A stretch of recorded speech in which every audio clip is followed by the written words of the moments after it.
Olá a todos, hoje irei apresentar o trabalho intitulado como Nível de Sombreamento e Crescimento de Mudas de Jatobá no Nordeste Paraense. O orientador do trabalho é o professor Dr. Heráclito Eugênio Oliveira da Conceição. Me chamo Thiago Caio Moro Oliveira, onde sou bolsista PIVI do curso de Agronomia do campus Capitão Poço pela Universidade Federal Rural da Amazônia.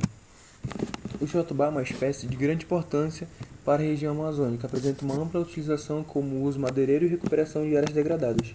Embora o sistema de produção de mudas não está totalmente desenvolvido, a quantidade e a qualidade da luz influencia diretamente no crescimento vegetativo e ao seu nível de sombreamento dependendo da necessidade de cada espécie. Portanto, algumas mudas podem ter seu desenvolvimento mais elevado. Dessa forma, são necessários estudos com o objetivo de determinar o nível de sombreamento adequado em diferentes espécies florestais, como a do jatobá. Então, diante disso, o objetivo do trabalho é avaliar o desenvolvimento de mudas de jatobá sob diferentes níveis de sombreamento nas condições edafoclimáticas do município de Capitão Poço. O experimento foi conduzido na UFRA Campus Capitão Poço.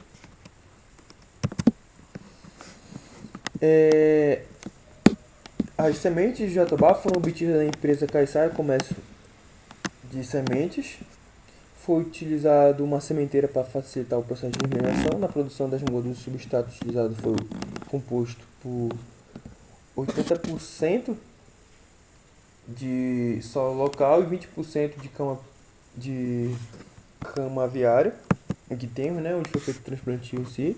E foi feito também em sacos de polietileno de 3 kg, quando as plantas atingiram aproximadamente 2 cm de altura, onde permaneceram cerca de 3 meses em ambiente protegido com o mesmo nível de sombreamento.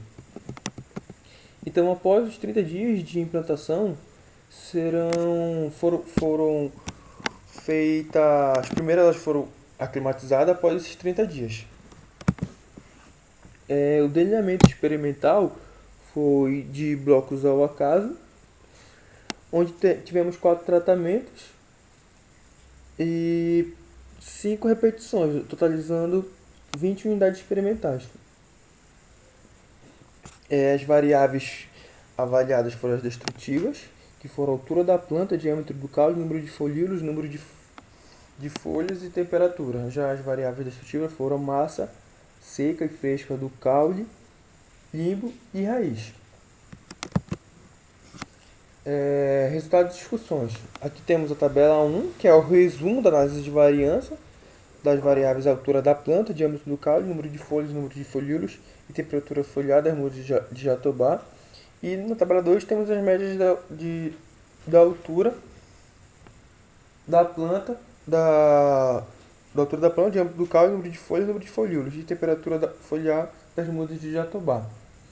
A gente vê que após os 30 dias da implantação, a gente fez a coleta e observou que a coleta das variáveis e observou que a maior temperatura da superfície foliar das mudas de jatobá foram encontradas no tratamento 0, tratamento 1, do nível de sombreamento. Esse resultado possivelmente se deu por conta da exposição das plantas ao sol, indicando maior perda de água por transpiração e, consequentemente, maiores trocas gasosas que em relação à altura, da altura da planta, diâmetro do caule e número de folhas, que houve um crescimento até a última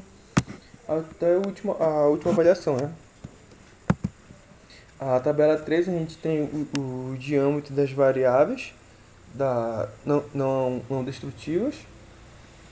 E a gente observou, né, mostrou o efeito dos meses das variáveis e observou que em relação à altura das plantas, diâmetro do caule e número de folhas, houve um crescimento até a última avaliação, sendo que do mês de maio e junho as plantas cresceram menos que nos últimos outros meses. Já em relação à temperatura da superfície foliar, maiores valores foram registrados nos meses de fevereiro e junho, respectivamente. Na tabela 4 a gente vê a análise de variância da massa fresca e seca do limbo, do caule e da raiz. E na tabela toda a gente vê os valores médios da massa fresca das respectivas análises destrutivas. Então a gente observa que na tabela 5 a massa fresca do limbo teve maiores valores nos tratamentos 50% e 70%.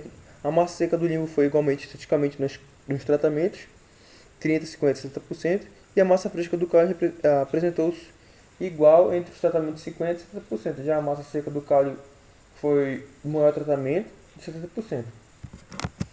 As conclusões: os níveis de sombreamento não influenciaram nas análises biométricas de forma significativa e os diferentes níveis de sombreamento interferiram na temperatura da superfície foliar. Aqui temos nossas referências, nossos agradecimentos e muito obrigado.